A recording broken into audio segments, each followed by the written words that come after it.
una trentena de detinguts per les protestes. Avui hem tingut la possibilitat d'escoltar una de les persones detingudes, una noia, va estar 9 dies a la presó, la Paula, i ha dit coses com aquesta.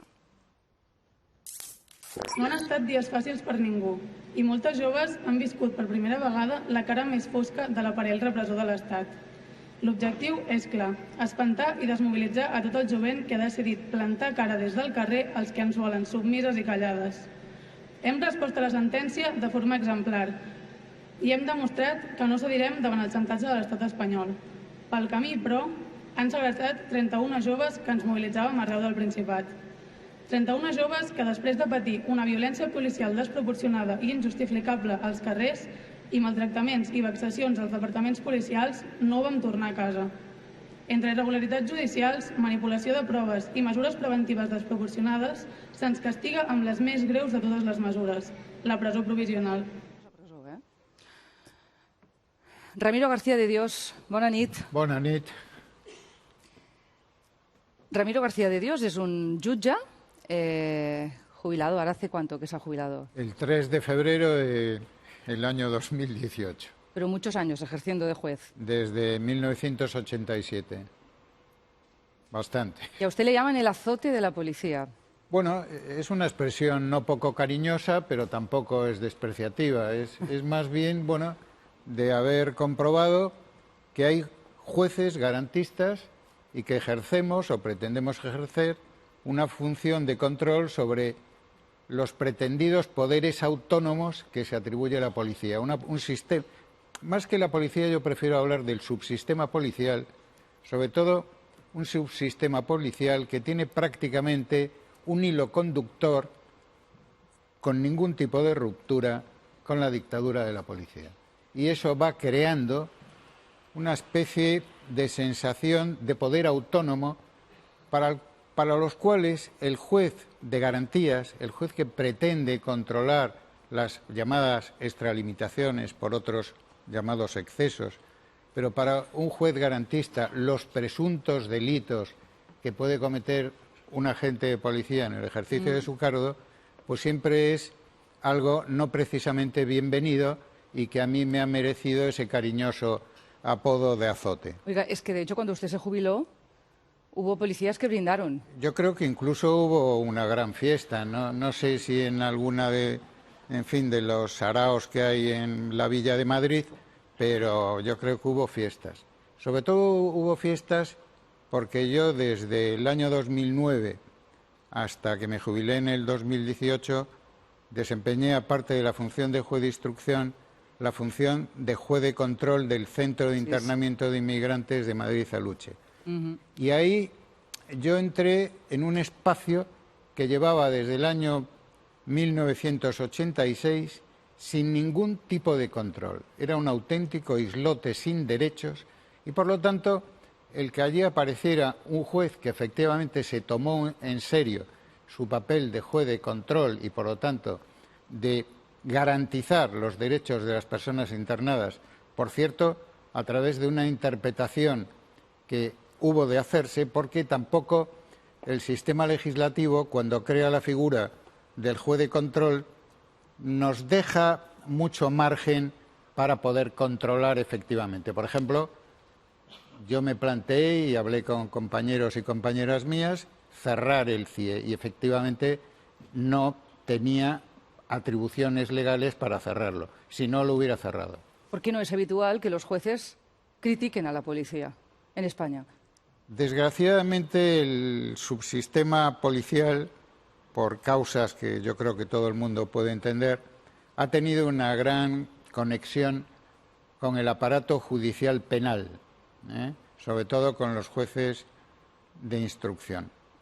Algunos compañeros míos, no voy a nombrar a nadie porque además lo tienen escrito y no quiero dedicarme a hacer citas, hablaban utilizando el término siguiente: la fuerte relación promiscua entre la judicatura penal y el subsistema policial.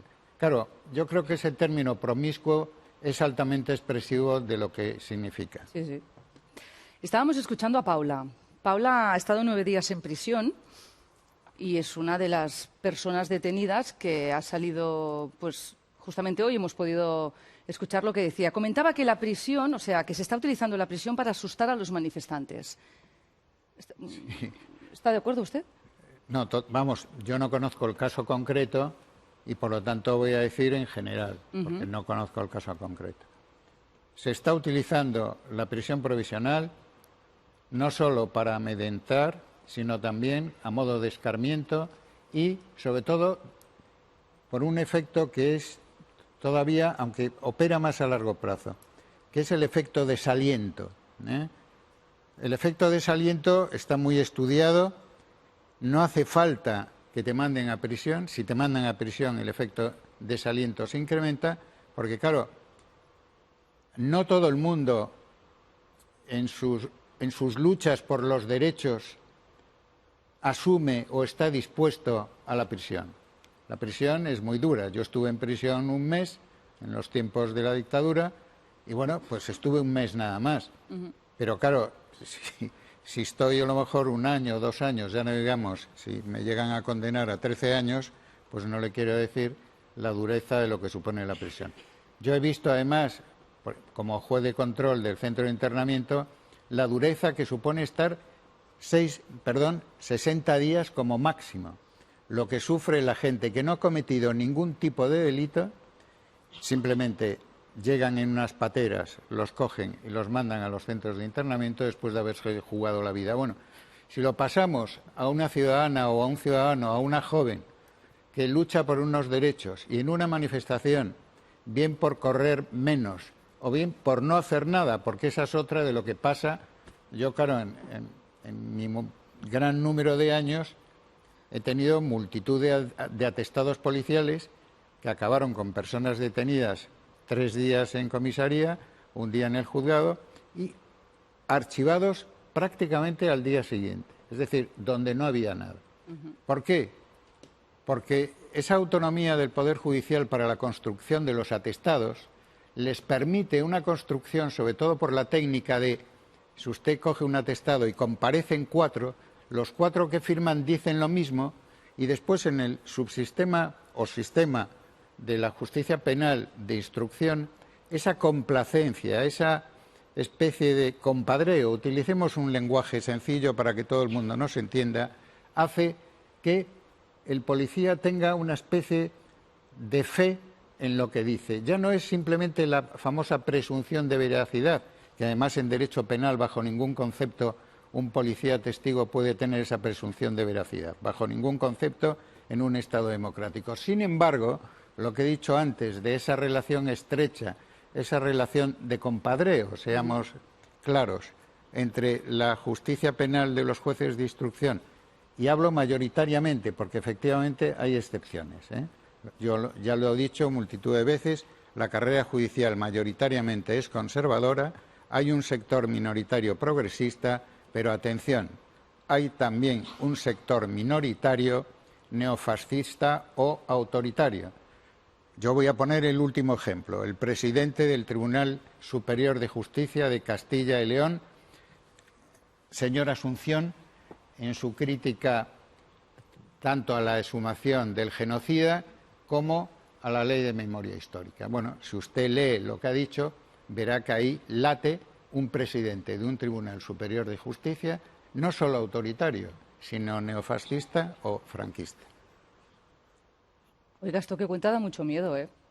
Lo que cuento es para estar preocupados por la deriva autoritaria que viene y la que va a venir. ¿Por qué? Pues porque están habiendo luchas serias, luchas pacíficas. Lo que más preocupa al sistema son las luchas pacíficas. El sistema está encantado si hay violencia, porque con todo el aparato ultrarrepresivo que tiene, puede sofocar esas violencias y además cargarse de razones.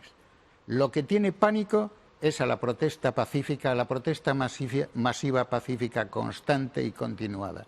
Ahí es donde saben que al final pierden. Porque esta no la pueden frenar. Esa es mi opinión. Claro. Pablo decía también o hablaba de pruebas manipuladas. ¿Es posible que la policía manipule pruebas para encausar a alguien? Desgraciadamente sí. Desgraciadamente sí. ¿Y esto los jueces lo saben cuando ocurre? El problema es la dificultad muchas veces para llegar a la conclusión de que la prueba es manipulada. Y pongo un ejemplo. Si traen al juzgado de instrucción a la persona detenida y dentro del atestado viene una bolsita con un pedrusco, yo no sé si el pedrusco efectivamente lo portaba esa persona, porque el pedrusco se lo pueden colocar como que lo llevaba esa persona. La persona a mí me dice que no llevaba, que esa persona estaba, que lo único es que no corrió lo suficiente y que resulta que le ha aparecido un pedrusco. ¿Qué pasa? Que fíjese lo que dije antes, va a haber la versión de esa sola persona y sin embargo 3 o 4 que firman el atestado con lo del pedrusco. Si tú no tienes una sana y prudente desconfianza frente al aparato policial, ¿qué es lo que cuela? La versión de los policías.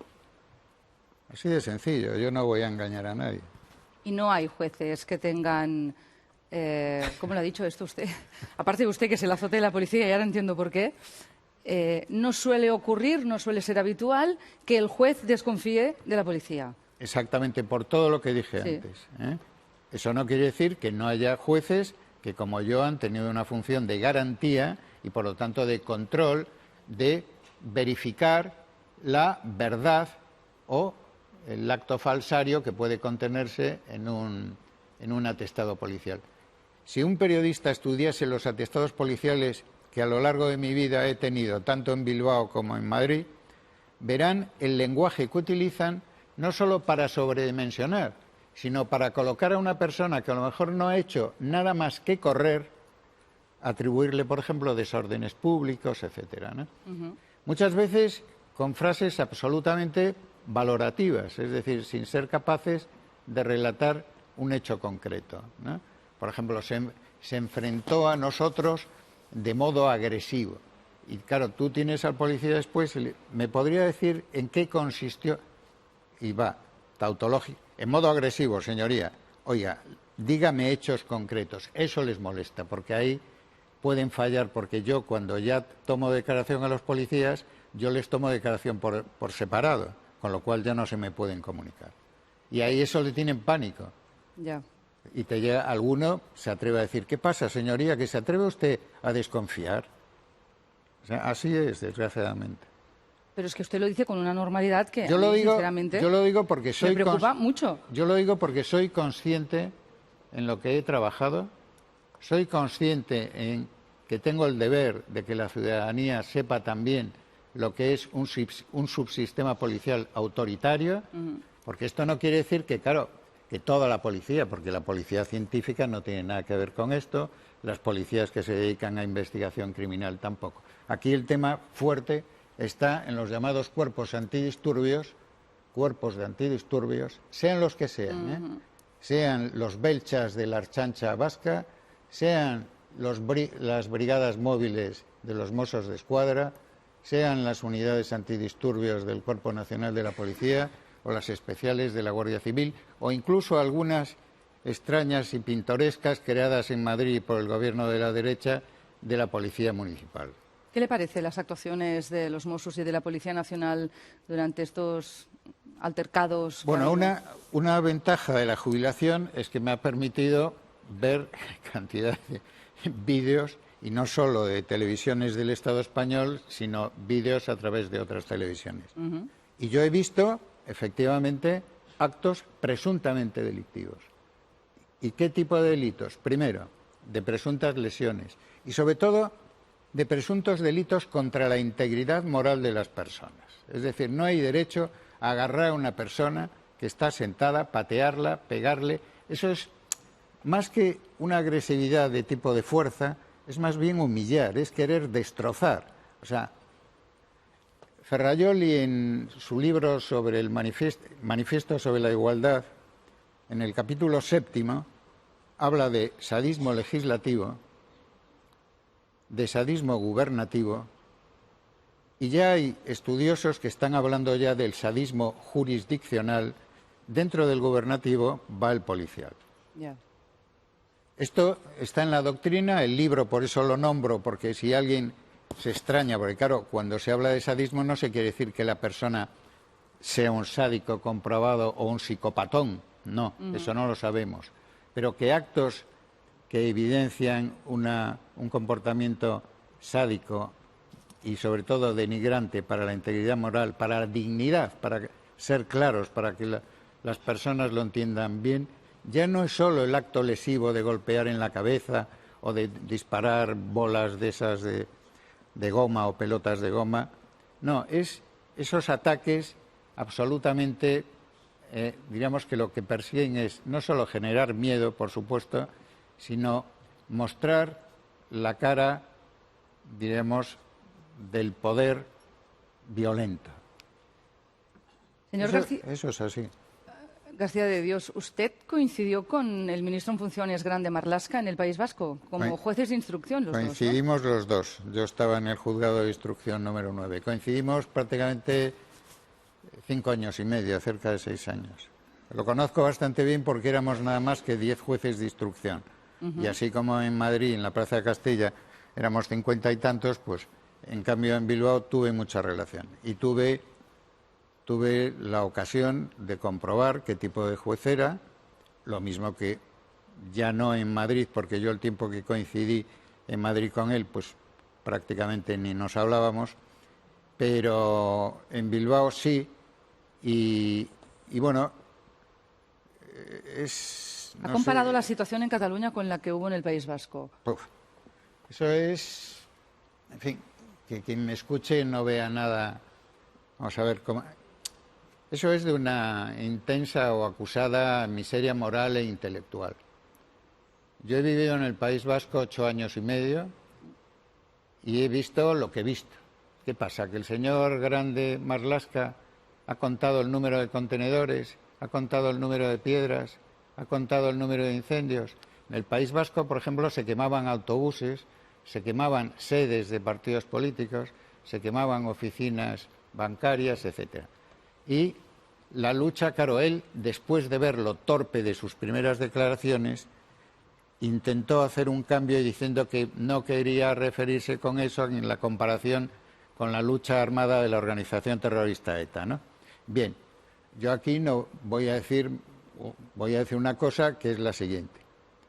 En el País Vasco, en las luchas obreras, bien de la siderurgia, bien del naval, hubo episodios que, comparados con los que yo he visto en Barcelona, los de Barcelona eran juegos de indios y comanches, vamos. ¿Qué tipo de juez era Grande Marlaska? Que no me lo ha dicho. Un juez... No se me vaya tan lejos, y cada vez se va más lejos. Se va apartando. Un juez antigarantista, un juez autoritario, un juez... Fíjese, relacionando con lo primero, un juez con una mentalidad policial. Esa mentalidad policial, cuando después él se va de juez de instrucción central a la Audiencia Nacional, lo hace tan bien en la colaboración, en la complacencia con el subsistema policial, que le dan medallas por todas las esquinas. Y eso le sirve para un ascenso meteórico dentro de la carrera judicial, que a su vez tiene una conexión muy fuerte con ser un juez muy querido por el subsistema policial y también por las organizaciones de víctimas del terrorismo. Esto hace que un juez mediocre, un juez autoritario, haya podido llegar a ser nombrado ministro. No me extraña que luego en Madrid no se hablaran, ¿eh? Yo ya lo he dicho. ¿Y de Carlos Lesmes? Bueno, Carlos Lesmes es el prototipo del príncipe del siglo XVI, ¿no? Es el típico, lo que llamamos en la carrera judicial, el juezón, ¿eh? ¿Y qué quiere decir? Bueno, pues que es un hombre al servicio del Estado. Y no, aquí no quiero decir que él sea una persona que en todas las actuaciones sea un prevaricador. Lo que sí quiero decir es que en multitud de actuaciones los criterios de mérito y capacidad, por ejemplo, para los nombramientos, los ignora totalmente y opera al servicio al servicio de los partidos, porque el Consejo General del Poder Judicial está dominado y controlado por lo que en la teoría tanto Ferrajoli como otros autores denominan el sistema partitocrático. Entonces, claro, tú estás al servicio de uno o de los dos partidos, hoy por ti, mañana por el otro, nos intercambiamos los cromos, etcétera. Y ahí Lesmes ha contribuido, es decir, si el Consejo General del Poder Judicial y el sistema de Poder Judicial dentro de la opinión pública ya tiene cotas altas de falta de credibilidad, Lesmes y este Consejo han contribuido a degradarlo todavía más. Bueno, ya me queda preguntarle por Marchena, no sé si le conoce. Bueno, Marchena es también el clásico jurista del príncipe, es decir... Hay unos cuantos de estos ya, ¿eh? Es capaz de, a cualquier letra, pues ponerle aparente música jurídica.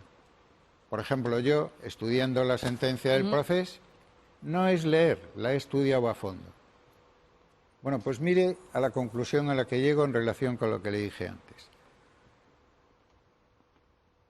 Es a la letra del OE, a por ellos, ponerle música jurídica. Yo creo que con esto he dicho todo. Fidel.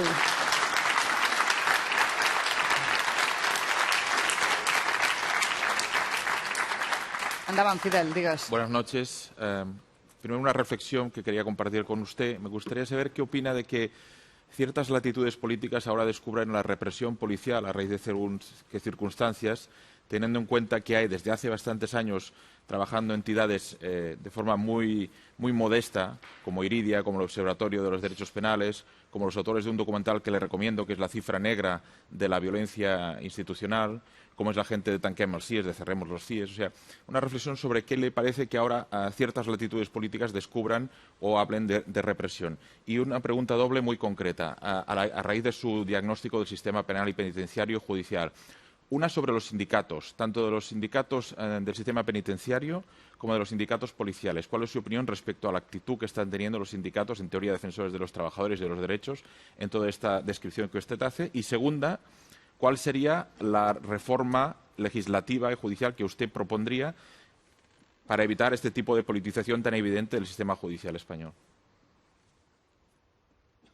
Era una, pero bueno, Fidel hace esto. Dice que hará una y hace tres. No, lo que pasa es que las preguntas... Vamos a ver, empezando por el final, ¿qué propondría yo? En primer lugar, un sistema de acceso a la carrera judicial que impidiera, o que hiciera, mejor digo, vamos a quitar el verbo impedir, que hiciera posible que la carrera judicial no estuviera mayoritariamente formada por jueces o juezas con una procedencia social muy condicionante después para el ejercicio de la función judicial. Es decir, es imprescindible que en la carrera judicial no solo haya hombres y mujeres, ya hay más mujeres que hombres, sino que esos hombres y mujeres tengan mayoritariamente una procedencia, diríamos, por utilizar un término que también engloba al término clásico referido a procedencia de origen de clase trabajadora, de clases populares. Y a su vez con un sistema de formación que evitara que la formación sea la del loro cantando temas. Es decir, yo, por ejemplo, me inclinaría por el sistema holandés, que es un sistema en el que para acceder entras a la escuela judicial con un sistema de test de cultura jurídica, de cultura general, de sociología, etcétera, y después en la escuela judicial es donde te forman para el ejercicio de la función jurisdiccional, durante varios años, no durante un año, no me acuerdo de memoria si son 3 o 4. Bueno, esto sobre la pregunta sobre la modificación. Después añadiría otra cuestión, que es que dado este sistema de acceso, y por lo tanto conformado un cuerpo judicial con estas características plurales, muy abiertas, sí propondría que la mayoría de los jueces y juezas que compusieran el Consejo General del Poder Judicial fueran elegidos una parte entre jueces, pero otra parte también entre ciudadanía. No me atrevo ahora a definir cómo sería el modo de elección entre la ciudadanía. Bueno, hay otra pregunta que es sobre los sindicatos. Yo de los sindicatos de prisiones, la verdad no tengo, o sea, no puedo, o sea, la pregunta que no tengo capacidad de, o sea, porque no he conocido. Los sindicatos policiales. Los sindicatos policiales, en primer lugar, yo siempre he desterrado la palabra sindicato y prefiero hablar de cofradías policiales.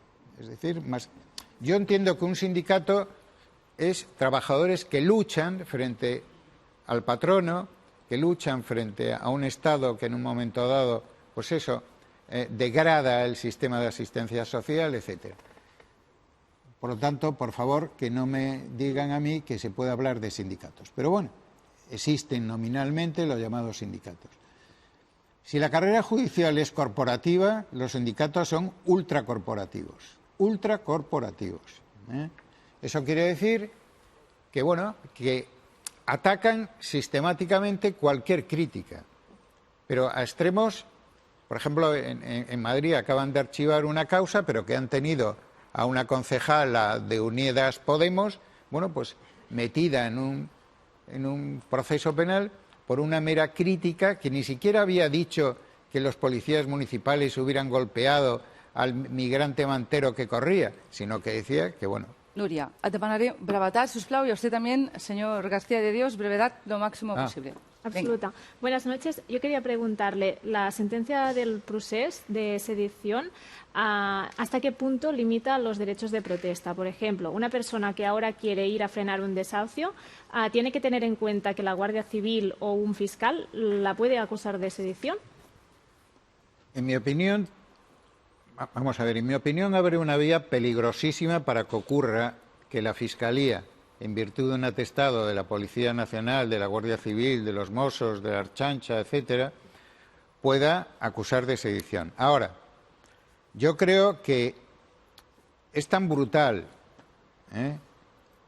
el tipo penal de la sedición por las penas que lleva, que yo creo que, salvo que ocurran episodios de violencia física contra los agentes, de violencia física contra la comisión judicial, etcétera, yo creo que no va a ser posible, salvo que, bueno, que aquí me pase yo de optimista, porque, como habrán podido ver antes, soy más bien pesimista sobre lo que viene. Señor Ramiro García de Dios, muchas gracias por haber estado esta noche en Preguntas Frecuentes. Que passi la Pilar Rahola. Pilar, ¿cómo estás? ¿Le conoce a Pilar Rahola? Ah, sí. Se la presento. Lo adoro, Pilar Rahola. lo adoro, lo adoro. Bueno. Pero bueno, 4 minuts pero de ¿por qué no publicitat. hablan cuando están en Pilar, activo? ara Jo. Sí, tanta hem de fer una pausa. Em el sap greu, carinyo perquè ara la gent se m'enfadarà. Ah, publicitat no. 4 minuts de publicitat. Pilar, Qué claridad, qué Pilar, ideas. he de fer publicitat. Sí, sí, aneu. 4 minuts de publicitat. I torna...